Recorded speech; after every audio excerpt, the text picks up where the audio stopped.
Bonjour à tous, bonjour à toutes et bienvenue dans cette nouvelle semaine de vlog. Voilà, je tenais à vous remercier pour avoir regardé les vidéos précédentes, si c'est le cas bien évidemment. Je vous encourage du coup à mettre un petit pouce si vous avez aimé la vidéo et n'oubliez pas de vous abonner si vous avez envie d'en découvrir d'autres. Normalement, je fais la publication des vidéos le dimanche, donc si vous avez envie de poursuivre les aventures littéraires avec moi, eh bien c'est ce jour-là qu'il faut rester connecté. Pour commencer cette vidéo, je souhaiterais vous parler de La Dame au sari bleu que j'avais commencé à lire la semaine dernière et que j'ai donc terminé et ça a été une très belle lecture. On va suivre grâce à une double temporalité Zelda et en même temps sa maman. Hélène donc a quitté brusquement sa famille qui vivait depuis plusieurs années sur une petite île de Tasmanie et le papa avait dit à Zelda que la maman était morte d'un accident d'auto. Il y a donc beaucoup de thèmes qu'on peut retrouver dans ce livre et notamment celui du mensonge. Pourquoi le papa aurait senti le besoin de protéger sa fille en disant que la mère était décédée plutôt que simplement lui dire qu'elle les avait abandonnés. On peut se poser cette question et se dire simplement que du coup que la maman de Zelda devait forcément être un danger pour la petite si il ne voulait pas qu'il la voie. Donc on rentre tout de suite dans une atmosphère un petit peu pesante. On se dit mais pourquoi Hélène a dû partir comme ça?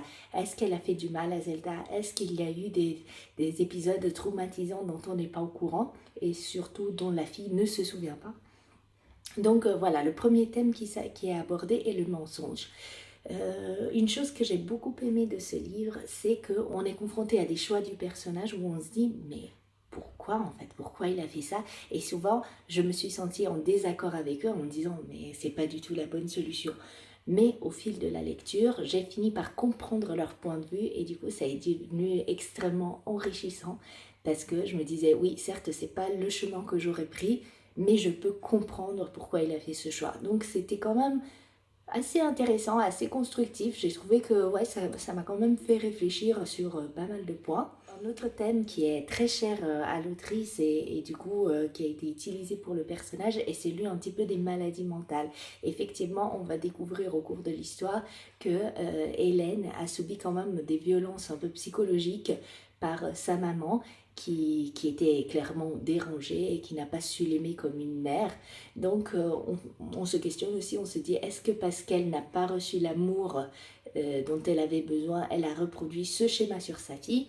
Donc voilà, c'est très intéressant de suivre tout le parcours de Hélène, de savoir comment elle est arrivée à sa célébrité, de savoir comment elle a affronté certaines situations. Effectivement, c'était une danseuse étoile qui était très connue aux États-Unis à cette période-là.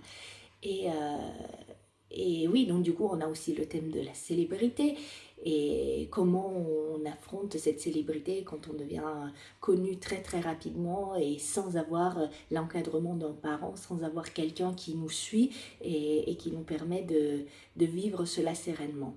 On a aussi un petit peu le thème de l'amour malsain parce que je ne qualifierais pas leur relation d'une relation très saine avec James, personnellement. Et aussi un thème qui m'a bouleversée, c'est celui de l'anorexie. Si jamais vous avez occasion de lire le livre, je serais ravie de discuter sur ce point avec vous parce que la manière de soigner cette maladie dans ce livre est tout à fait intéressante. Ça m'a bien plu. Et nous avons aussi le thème de la famine et de la pauvreté. Parce qu'une partie du bouquin se passe en Inde et donc on sait tous la différence de caste, la situation là-bas. Donc j'ai bien aimé ce livre, vraiment. Et comme je disais, la chose qui m'a plu le plus, c'est que ce sont des personnages qui sont très intenses, des personnages qui parfois on ne comprend pas, mais auxquels on finit tout de même par s'attacher parce que c'est des situations qui pourraient réellement exister. C'est des situations que je pense des millions de personnes vivent au quotidien. Et du coup, voilà, c'était vraiment super. Il y a eu quand même quelques petits passages qui étaient un peu rudes pour l'âme sensible que je suis et j'ai même failli sauter quelques pages, notamment sur une scène avec un chien, parce que ça m'a vraiment serré le cœur très très fort. C'était limite insupportable. Si jamais vous décidez de lire ce livre, eh bien je serais trop contente d'échanger dessus et d'avoir votre point de vue. Et surtout, j'espère qu'il vous plaira.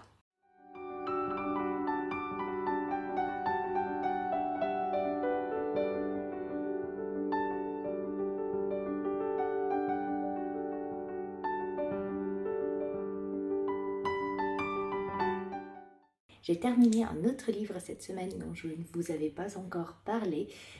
Oui, j'en avais parlé un petit peu sur Instagram, mais pas encore sur YouTube, qui s'appelle Du côté des Laurentides, l'école Durand. C'est un livre de Louise Tremblay-Dessiombre, qui est une autrice québécoise, et j'avais déjà eu l'occasion de lire un de ses livres dans le passé, qui était également une saga et qui s'appelait Mémoire d'un quartier et que j'avais beaucoup aimé. Ce sont des livres qui parlent de tranches de vie. Donc si on est à la recherche de suspense, de moments allaitants, de plein de rebondissements, clairement ce n'est pas la lecture qui est la plus indiquée. Si vous aimez suivre des personnages sur le long terme, des personnages qui grandissent, des personnages qui mûrissent, des personnages qui se retrouvent confrontés à des situations de la vie parfois difficiles, eh bien ce sont des lectures qui pourraient vous plaire. Dans Mémoire d'un quartier par exemple, j'avais lu le cycle 1 qui comprenait 3 livres qui parlaient de la même famille mais du point de vue de membres différents. Donc c'était très intéressant. Et j'avais vraiment beaucoup aimé et on suivait vraiment chaque personnage avec ses difficultés qui étaient parfois des éléments extérieurs ou des difficultés qui étaient associées à leur confiance en soi. Donc c'était quand même enrichissant et vraiment j'ai beaucoup aimé suivre les personnages, surtout dans ce Québec ancien, parce que ce sont des histoires qui ne se passent pas forcément à notre temps. Là par exemple dans l'école Durand, du côté des Laurentides, l'histoire se passe, si je ne me trompe pas, dans les années 30. On va suivre Agnès Lafrance qui va devenir institutrice dans la petite ville de Saint-Clément-des-Laurentides où il n'y a ni électricité ni eau courante. Donc ça change un petit peu de son quotidien puisqu'elle avait vécu en ville toute sa vie à Montréal et qui était donc déjà habituée à ces commodités. Et c'est super chouette de suivre du coup comment elle va approcher ce monde qui est pour elle un petit peu inconnu. Elle va vivre dans une petite, dans un tout petit appartement, un petit studio au-dessus de l'école où il n'y a qu'un poêle à bois pour se réchauffer. Et on va suivre son aventure avec ses élèves auxquels elle s'attache très rapidement. Ce sont des histoires douces parce qu'on retrouve du coup ces familles d'élèves qui sont attachantes, qui ont des problèmes parfois de santé, qui ont parfois des problèmes d'argent. C'est bien écrit, c'est vraiment très bien écrit.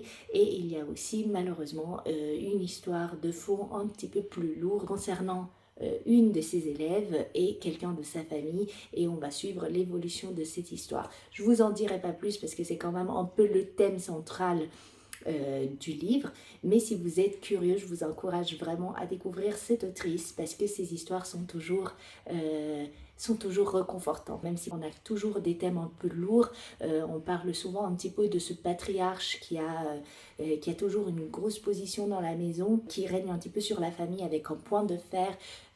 Dans cette histoire-là, ce n'est pas le cas, mais je m'en rappelle dans Mémoire du quartier, le père était assez détestable. Moi, je l'ai écouté sur Audible et j'ai trouvé que la voix de la comédienne était excellente.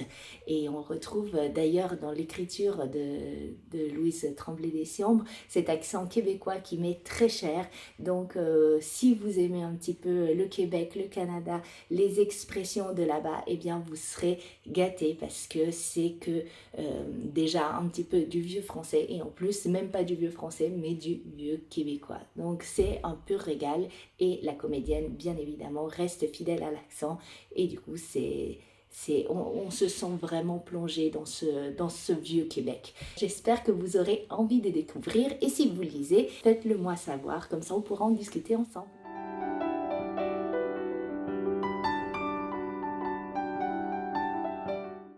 J'en profite également rapidement du coup pour vous parler de la lecture suivante que je suis en train d'écouter. C'est un livre de Sharila Pena qui s'appelle L'étranger dans la maison. J'avais déjà lu précédemment un autre livre de l'autrice qui s'appelait Une voisine encombrante et j'avais beaucoup aimé. À l'occurrence, c'est tout un autre genre. On parle de thriller. Donc si on cherche le mystère, du suspense et les rebondissements, pour le coup, c'est celui-là qu'il faut que vous lisiez.